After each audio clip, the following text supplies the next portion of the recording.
If you're drowning in debt and just don't know where to turn, help is available. Attorney Diana Long will help you get your financial situation resolved. I'm Attorney Diana Long. I'm dedicated to helping hardworking folks just like you. Bankruptcy protection can help you get your financial life back in order, and I can show you how. If you're ready to stop the harassing phone calls and letters, I can help. Call me in Columbia at 442-8123 to schedule your free, no-obligation consultation.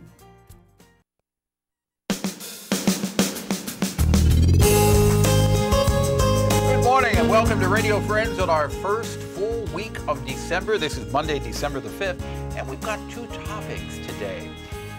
We're going to talk with a doctor who is with us from University Hospital, urogynecologist. Her name is Julie Starr. And then we're also going to talk about fair trade during the holiday season. Let's start, first of all, with Julie Starr. Welcome to our Thank you, show. Paul. You're urogynecology.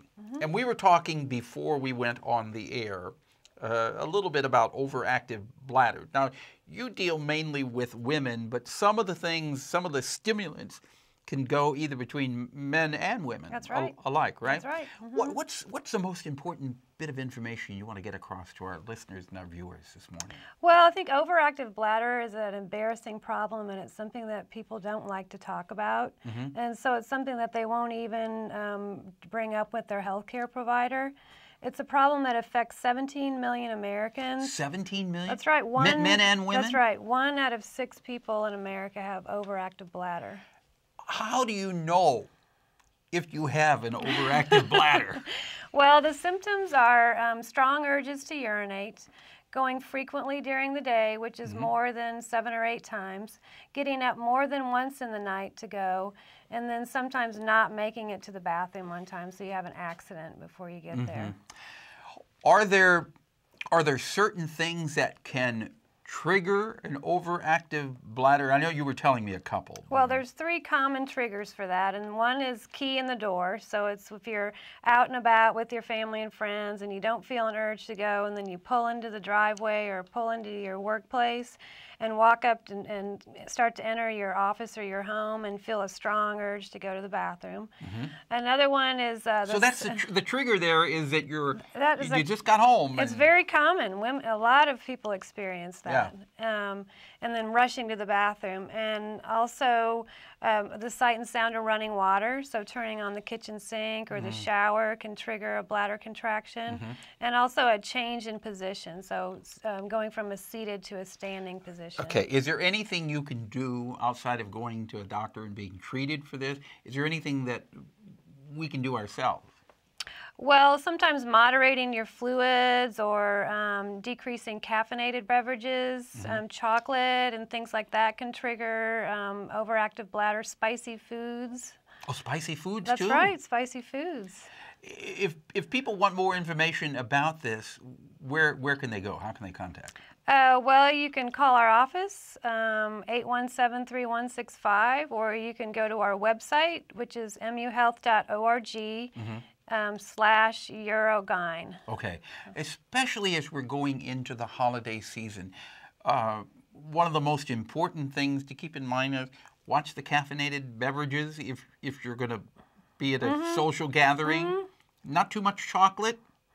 Well, and I think just having somebody address the problem with you. A lot of people, people think that there isn't anything you can do about it. And there is. Right. And you don't have to have surgery. It's not, talk to your doctor about it. That's exactly right. Don't be embarrassed to talk to your doctor. Bring it up with someone. Okay.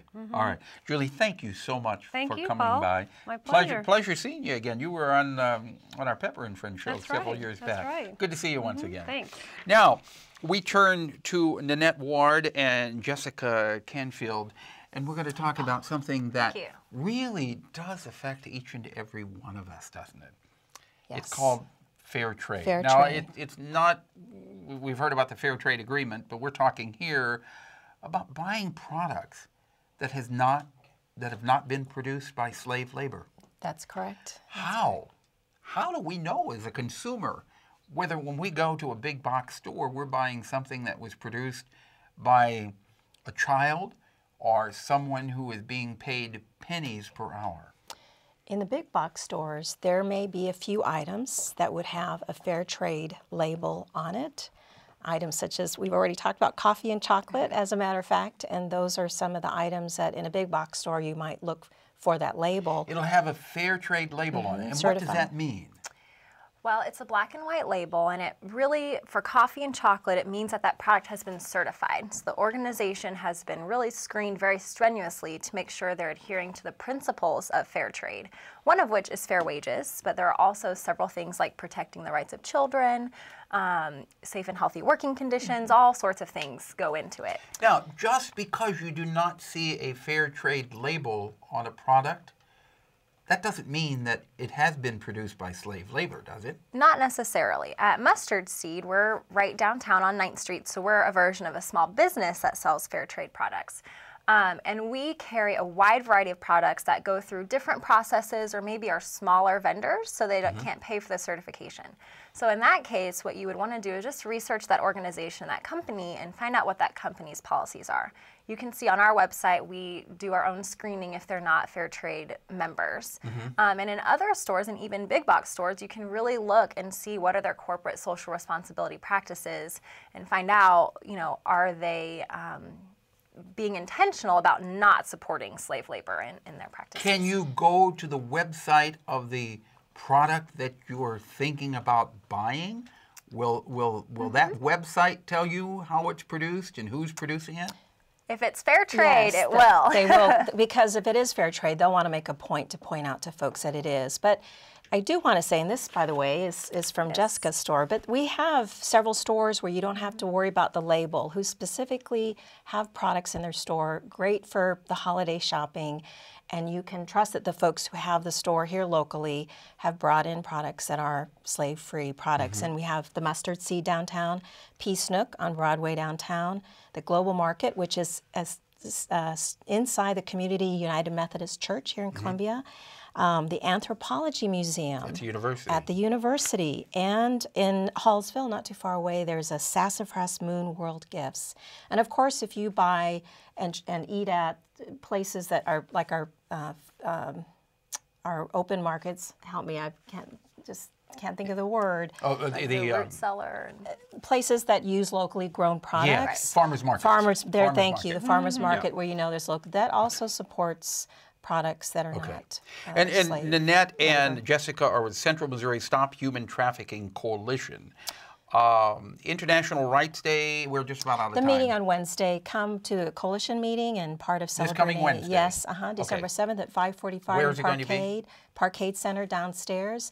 The website for the coalition is www.stophumantraffickingmo.com. Okay. All right. Thank you very much. Thank you, Good Paul. to have both of you here. Thank you. And Julie, thank you for coming by. We're out of time for today. Tomorrow, we've got the League of Women Voters on, and 100 years of Mizzou apps. We'll tell you all about that. Our show directed by Travis McMillan of the Reynolds Journalism Institute. Audio is Pat Akers, KBIA. Our floor director is Eric Stazak, and our assistant producer and guest coordinator, Uncle James Mauser. We'll see you tomorrow morning, 8:50. Drop me an email, pepperp@missouri.edu. Bye-bye.